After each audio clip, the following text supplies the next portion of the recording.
Hello, once again, welcome back to my YouTube channel TSToppers. This is Samir, and I came up with the video The Basic Foundation for Journalizing Journal Entries. Let us understand what is double entry system. Double entry system.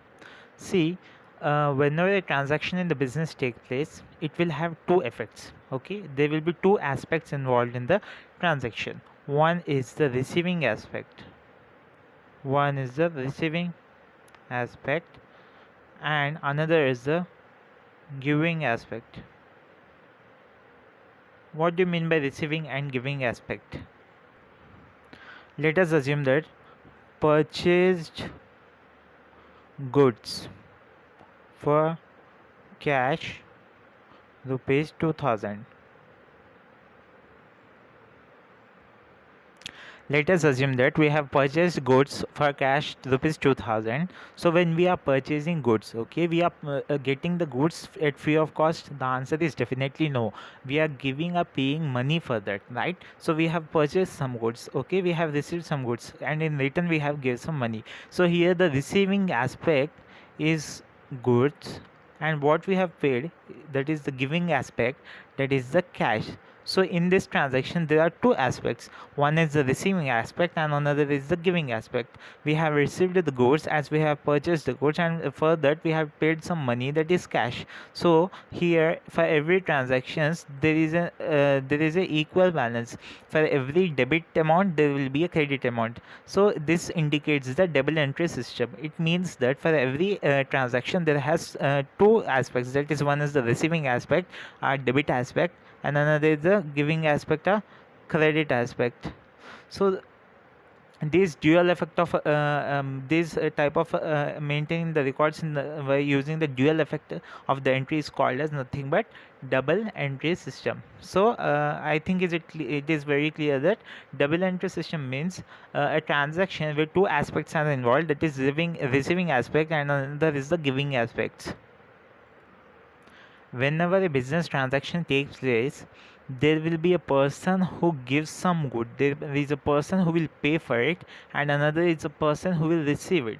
So there are two aspects involved in transactions, and whenever we will record the transaction, we will record the two aspects, giving aspect as well as receiving aspect. So this is called as double entry system. Let us come to the classification of account. See, basically accounts are classified into three types. Okay, that is personal, then next is real, then next is nominal.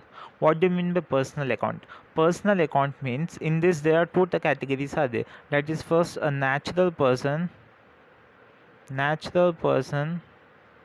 and another is the artificial person. Artificial person. What do you mean by natural person? Suppose, let us take an example. Shah's account, Prem account. So these two names are the names of a people, okay, right? So it is called as a personal account. The next part in the classification of accounts is real account. Real accounts indicates assets and liabilities, and nominal account indicates expenses and losses. Another simple trick to remember the types of account is that first one is the personal account. Personal account indicates two type of persons, that is a natural person and artificial person. Natural person means the human beings. And what do you mean by artificial person? Suppose Geo is a very big corporate, telecom corporate, right?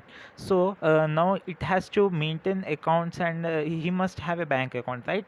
So the ownership is different. The owners of the Geo company are different, and the Geo is the company itself is a separate business legal entity. So it will have Geo Limited. So this is the example of artificial person, Geo Limited or Samsung Limited. These type of accounts are called as artificial persons. They are created by law. They are not real persons, they are artificial persons. So personal account can be classified into natural person as well as artificial person. Next, real account is assets and liabilities. We suppose if a question is given that find out whether the cash is real or not. So what you will do? See, simply real. The things which we can sense, we can see, we can touch, those are real, right? So can we touch the cash? Of course we can touch the cash. So this is the real account. When it comes to nominal account, it indicates commission received, discount received,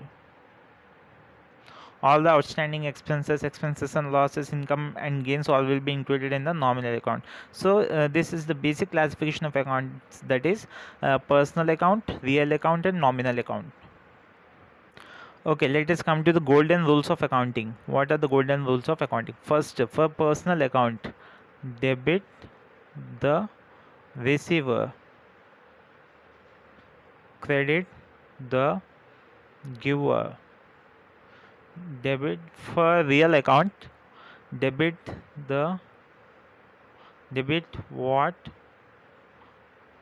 comes in, credit what goes out. For nominal account, debit all expenses and losses, credit all incomes and gains. So these are the basic 3 golden rules of accountancy, that are for personal account we follow the rule debit the receiver, credit the giver. So as we have seen in our first example, purchase goods for cash. So here goods are being purchased, that is I am receiving the goods. So who is the receiver? The receiver should be debited, and the person who is selling the goods, that is the giver, so the giver should be credited. Here this is the way how we can use the formulas, these golden rules in the accountancy. These are basically applied to you, are used in the generalizing the transaction. So what personal account, debit the receiver, credit the giver. Real account, debit what comes in, credit what goes out. Nominal account, debit all expenses and losses, credit all incomes and gains. So let us start with the basic definition of journal entries or journalizing. What do you mean by journal entries? It is a process of recording business transactions in the books for the first time in a chronological order as and when they occur. It means that whenever a transaction is occurred in a business, suppose we have paid the money, there are some source documents. Let us take the example of a invoice or a cash memo, receipt, receipts. So from these source documents, we can know that we have paid something. The company, the business had paid something or received something. So the role of the bookkeeper is to identify the transactions related to the business and enter them in a book called journal book. Okay, that is called as journal book. In these books, the transactions are entered for the very first time in a chronological order, means in the serial number according to the date when which they are appeared. So this is the first process of accountancy. In the accounting cycle, the first process is journalizing the business transactions. We will see the problems in the later videos. Thank you.